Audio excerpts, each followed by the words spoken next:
Hello everyone and welcome back to some rapid action on leeches. I'm enjoying some games that are currently being played in the Prague Chess Festival. Here you see this is the position from the, it's happening as we speak. Pregnanda versus Gukesh, Bartel Mateusz facing David Navara, Rapport facing Taidivan, Parham Maksudlu facing Vidit Gujarati, and Vincent facing Nodrbek Abdusatoro. So I'm sure they're pretty much all in the opening phase, but yeah.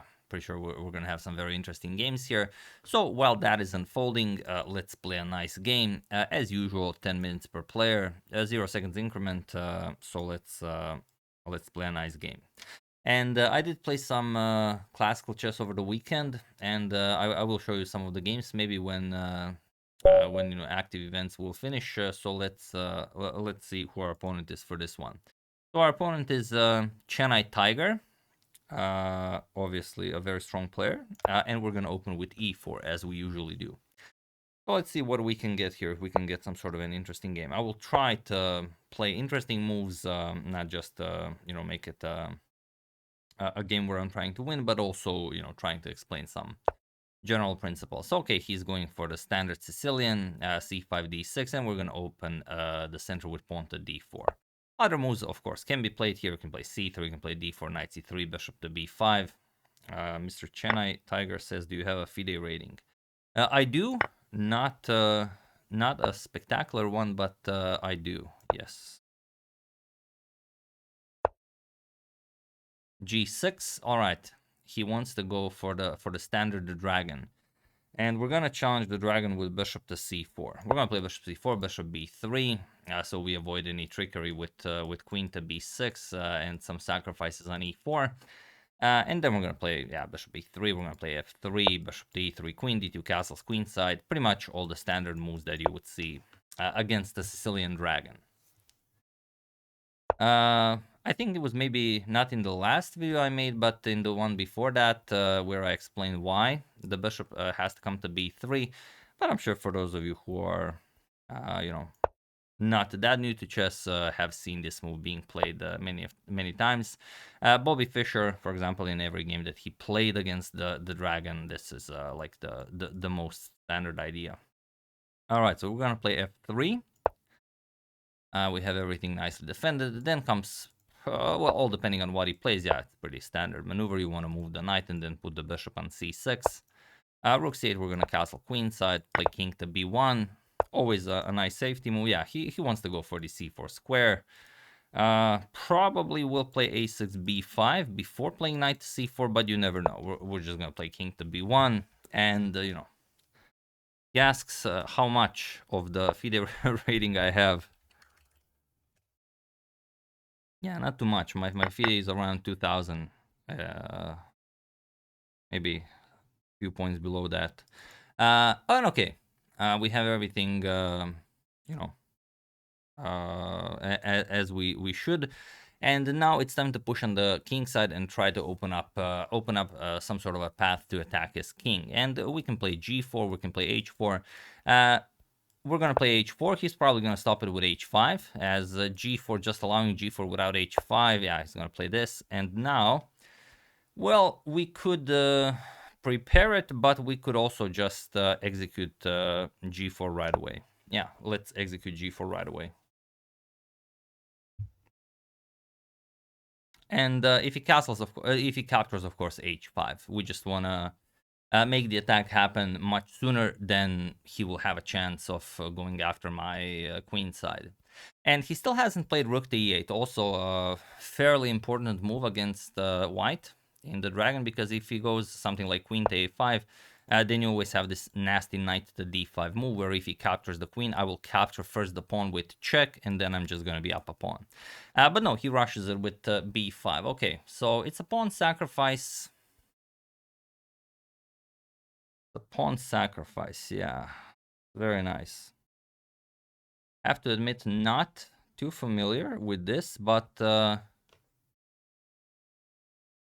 pretty sure you're just supposed to capture it.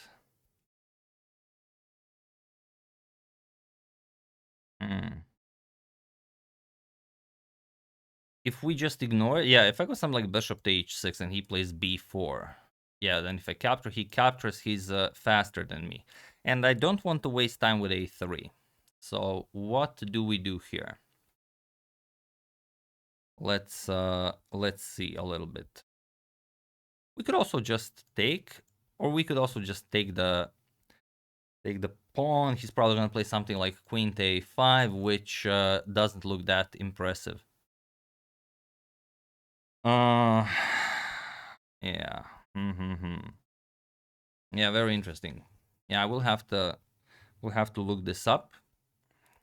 Of course, he wants to make the attack happen on the queen side much sooner than I make my attack happen on the king side. Huh. So what's the best way to?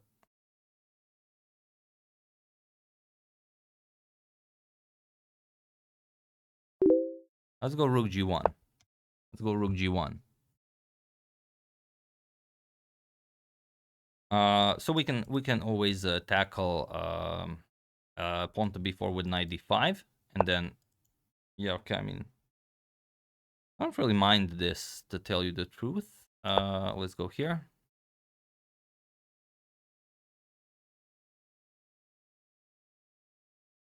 So now, if of course he trades, and he can, then we can just open up the king side for free. And now if he takes, we're still just gonna play h5. And no, he goes. He will take, of course. Yeah. Okay. We don't have to worry about queen a5. Queen a5 is nothing. There's no way for him to actually go after the a2 pawn, and yeah, now he has to kind of deal with this situation here. So now, do I waste time with recapturing, or do I just play h5?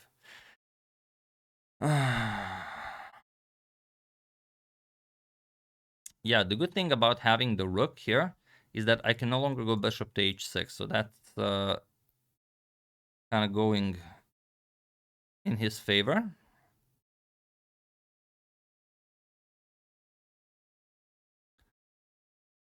But yeah, we'll play h5 just to make it again a little bit faster than he creates one on the queen side. And I don't see a way for him to. Okay, so he will trade, obviously. Bishop here. Okay, yeah, that looks very nice. So now we can just play this. And if he takes, I'm just going to sacrifice my queen and checkmate him. So I don't think that was maybe the most precise way for him to play it. But again, if he plays f captures on g6, yeah, I mean, if that works, then it works. But I don't think it works, because I can still give a check, take the rook, and then the other rook maybe comes to the h file or something. We're going to figure it out once he makes a move. But yeah, but we're going to analyze it afterwards. So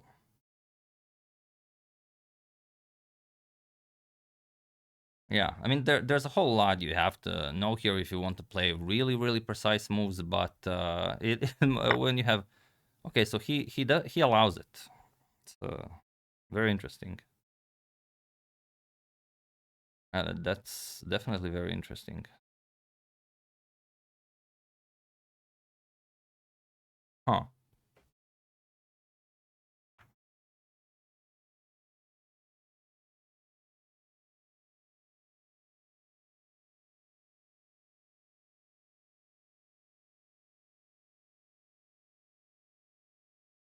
Yeah, he offers a draw, but we're not gonna take a draw here. I mean, it's a lovely position.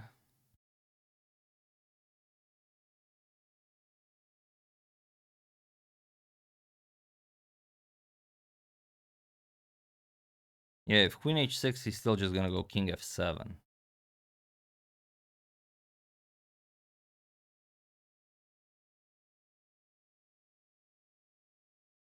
But I think this is fine. Yeah, we can. Yeah, we still can't allow rook captures, or can we? That's the real question here.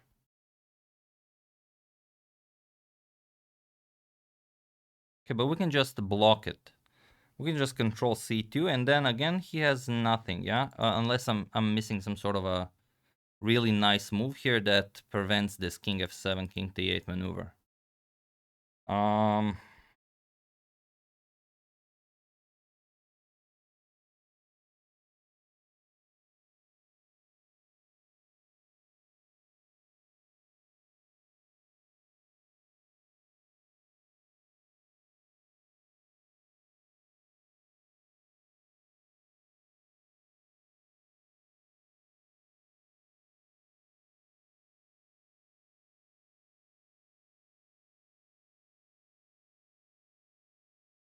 We'll play king a1.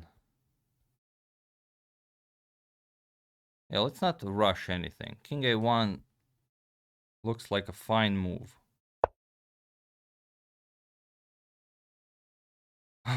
Yeah, there are some, of course, problems with this idea, because once he takes and plays queen a5, b3 will be sort of deadly. But I'm guessing I'm gonna be faster here, because now he has things to worry about. Now captures on c2 does nothing, and yeah, we're just gonna put maybe queen on g5, go rook h8 check, rook back to h7, put the other rook on e1, and I think yeah, everything will unfold nicely on the e7 square.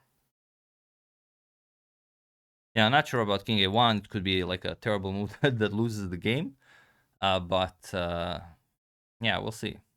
And it spent a lot of time on this, so I hope it's not terrible. Yeah, he might.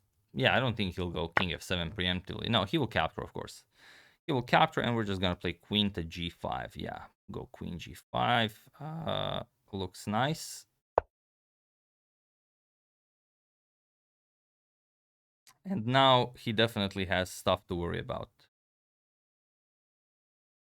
Now if king f7, I can even play rook e1.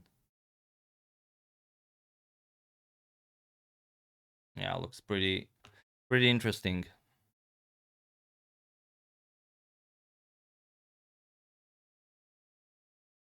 Yeah, what are his options? Yeah, he's gonna go b3 right away, which we don't mind. We don't mind the capture. The only thing that bothers us is this here move, which yeah, I think rook e1 just takes care of. I don't think there's anything to worry about here.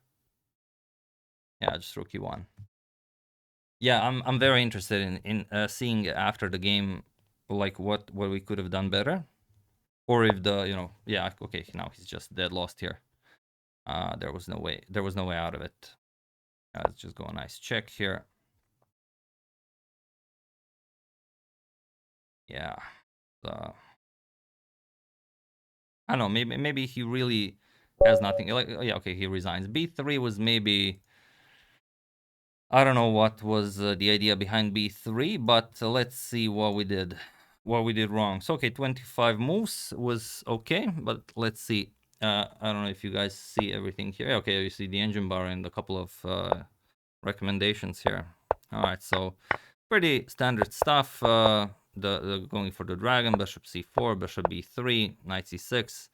Okay, I played bishop to e3, sort of capturing is the first move, but I went for this standard setup. So for some reason, yeah, okay, he can go knight to g4 first, so maybe f3 first. Yeah, move order obviously very important here. And I played f3 now, and now again he lost that little trick of knight to g4. So yeah, you should avoid this by playing yeah, bishop to c4, b3, and then f3 right away. Yeah, bishop d7, I play queen d2, rook c8, castles, knight e5, king b1. Okay, it's fine, knight c4, captures, and yeah, okay, the engine says g4 is a little bit better, but I don't know, every time I after I play like 100 games of Bullet, I go online and I check whether h4 or g4 is better, and I see strong players playing h4, but not in this exact line where the rook is already on c4, so obviously something that you have to take into consideration. But I'm not playing these games in order to memorize the move orders. I'm just trying to give you general ideas on how to treat this. h5, of course, best, and I struck with g4. He didn't go for captures, he played pawn to b5. Yeah, and rook d to g1. Yeah, engine's second recommendation. First one is first captures, and then after knight captures, just b3. Yeah, okay, I mean, probably best. Yeah, it is dangerous to keep the rook on c4, just eyeing that knight on d4. But okay, I played rook d to g1. It's a move that I have to admit I haven't seen stronger players play, but I didn't see a way for him to sort of punish it. Yeah, he does go b4, strongest reply. I went knight d5, he trades here, captures, And yeah, queen to a5 is the move that we were discussing. Also, queen to a8 is fine, just going after this pawn. Look at this. And a nice capture on g4 also. Yeah, the engine says all three of his replies were top moves. And now, what's the verdict here? Yeah, I just played h5, which is fine. The engine says also you can just recapture the move that we discussed, and the move I haven't even considered, queen to d3, sort of just piling up on the rook on c4 and improving the position of my queen a little bit. Yeah, okay, I played h5, nothing wrong with that. He traded on d4. Yeah, that's something I don't think I'd ever do, because I mean it is the dragon bishop. So if you don't give it up for something awesome, you just don't give it up. Yeah, I played bishop captures on d4. I played bishop captures, and now yeah, you can see he even gets a double question mark. I mean, you can't really allow this. This is too strong. Yeah, now even rook captures on d4 sort of has to be played. He played bishop to f5 going after this pawn, and oh, just queen h6 now. Yeah, wow. Yeah, that's pretty silly of me not playing that. I thought, yeah, let's I thought if he's rushing it, let's offer our queen with h captures. It's still winning, but yeah, it's sort of the engine says this is a +8 for me, but it still gives me a double question mark. So yeah, you have to be precise even in winning positions. He of course stopped it with f captures on g6, and I played, yeah, says you should go for this. I played king to a1. Yeah, king to a1, not the move you should play. Double question mark saying that it's yeah, but he has to find g captures on f3, and it's sort of a draw. Yeah, f captures on g captures on f3, and now it's okay, a little bit better. Yeah, I have to play rook captures on g6, and he cannot capture it because capture it because rook to h8 check, king to f7, queen to yeah, okay, wow. Of course, king here, you capture everything, you take his queen, it's game over. So after rook captures on g6, he would have to find king to f7, and then he escapes. But yeah, I kind of figured that if he gets his king to f7, that the attack will be halted a little bit. But yeah, still rook g7 check, king e8, and then bishop f6. Okay, yeah, I was thinking about rook to e1. Okay, so king to a1, not the best move, but I was able to trick him. He played rook captures on c2, and now it's again, yeah, queen g5 again, suboptimal. But I thought it was the way to go. I wanted to have control over the e7 pawn, but yeah, queen to h6 seems to be a little bit faster. King f7, now f captures on g4, and after what? Like he moves the bishop. What was the idea? Rook to f1 check. I sacrifice the rook, bishop captures, rook captures, king to e8, and now, okay, now you take the queen. So, okay, many ways to win this. I chose the slowest way to do it, and even not the correct one. He played b3, and I went after the e7 pawn. Yeah, that's... now it's a forced mate in 15. Whatever he does, he played queen to a5. Okay, rook to h8 is... mate after he moves the king. I can play rook captures or queen captures with checkmate. So not the most precise play by my opponent or myself, but you've seen some general ideas on how to play against the dragon, what not to play against the Sicilian dragon, and yeah, hopefully it will help you, win some games and maybe prevent you from losing certain games. So yeah, that's the game. Hope you guys enjoyed it. As usual, you can check two of my previous videos here. Thank you for watching, and I will see you soon, continuing to check up on your wonderful suggestions and whatever else happens in the chess world. So thank you all. I will see you soon, and have an excellent rest of your day.